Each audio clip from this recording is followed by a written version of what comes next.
ਸੱਜਣੋ ਤੇ ਮਿੱਤਰੋ, ਫੈਸਲਾਬਾਦ ਦੇ ਵਿੱਚ ਆਪਣਾ ਪਲਾਟ ਜਾਂ ਆਪਣਾ ਘਰ ਲੈਣਾ ਹੋਵੇ ਤੇ ਜਨਾਬ ਲੋਕ ਇਸ ਦੇ ਹਵਾਲੇ ਨਾਲ ਬੜੇ ਪਰੇਸ਼ਾਨ ਹੁੰਦੇ ਨੇ ਕਿ ਅਸੀਂ ਕਿਹੜੀ ਸੁਸਾਇਟੀ 'ਚ ਪੈਸਾ ਲਾਈਏ, ਕਿਹੜੀ ਸੁਸਾਇਟੀ 'ਚ ਪੈਸਾ ਨਾ ਲਾਈਏ।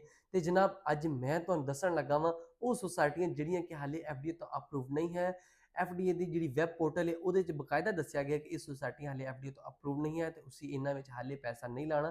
ਜਦੋਂ ਐਫਡੀਏ ਤੋਂ ਅਪਰੂਵਡ ਹੋਣਗੀਆਂ ਫਿਰ ਤੁਸੀਂ ਇਹਨਾਂ ਦੇ ਵਿੱਚ ਪੈਸਾ ਲਾ ਦੇਣਾ ਵਾ। ਤੇ ਜਨਾਬ ਸੁਸਾਇਟੀਆਂ ਦਾ ਮੈਂ ਨਾਮ ਲੈਂਦਾ ਜਾਵਾਂ, ਸਭ ਤੋਂ ਪਹਿਲੇ ਜਿਹੜੀ ਸੁਸਾਇਟੀ ਹੈ ਇਹਨਾਂ ਨੂੰ ਮੈਂ ਤੁਹਾਨੂੰ ਦੱਸਦਾ ਜਾਵਾਂ, ਇਹ ਤਹਿਸੀਲ ਜੜਾਂਵਾਲਾ ਤੇ ਜਨਾਬ ਝੁਮਰੇ ਦੇ ਵਿੱਚ ਜਿਹੜੀਆਂ ਤੇ ਨਾਲੇ ਤਾਂਦਲੇ ਦੇ ਵਿੱਚ, ਇਹ ਉਹ ਸੁਸਾਇਟੀਆਂ ਵਾ ਜਿਹੜੀਆਂ ਕਿ ਹਾਲੇ ਐਫਡੀਏ ਤੋਂ ਅਪਰੂਵ ਨਹੀਂ ਹੋਈਆਂ। ਅਰਿਸ਼ ਵਿਲਾਸ ਚੱਕ number 199 RB Faisalabad, Azan city चक number 239 JB Faisalabad, Iman city 61 JB Faisalabad, green top city चक number 266 RB Faisalabad, Haider orchard 121 JB Faisalabad, Lalpur city चक number 416 JB Faisalabad, modern smart city चक नंबर 410 जिम्बे, नसीम गार्डन चक number 71 JB Faisalabad, Raza city चक number 239 JB Faisalabad, skyland city चक number 266 JB Faisalabad, sun city चक number 416 JB Faisalabad, Zahra town चक number 420 जिम्बे Faisalabad. ਇਹ ਉਹ ਜਨਾਬ ਸੁਸਾਇਟੀਆਂ ਵਿੱਚ ਜਿਹੜੀਆਂ ਹਾਲੇ ਐਫਡੀਏ ਤੋਂ ਅਪਰੂਵਡ ਨਹੀਂ ਹੋਈਆਂ, ਗੈਰ ਕਾਨੂੰਨੀ ਆ। ਇਹਨਾਂ ਦੇ ਵਿੱਚ ਤੁਸੀਂ ਪੈਸਾ ਲਾਉਣ ਤੋਂ ਪਹਿਲੇ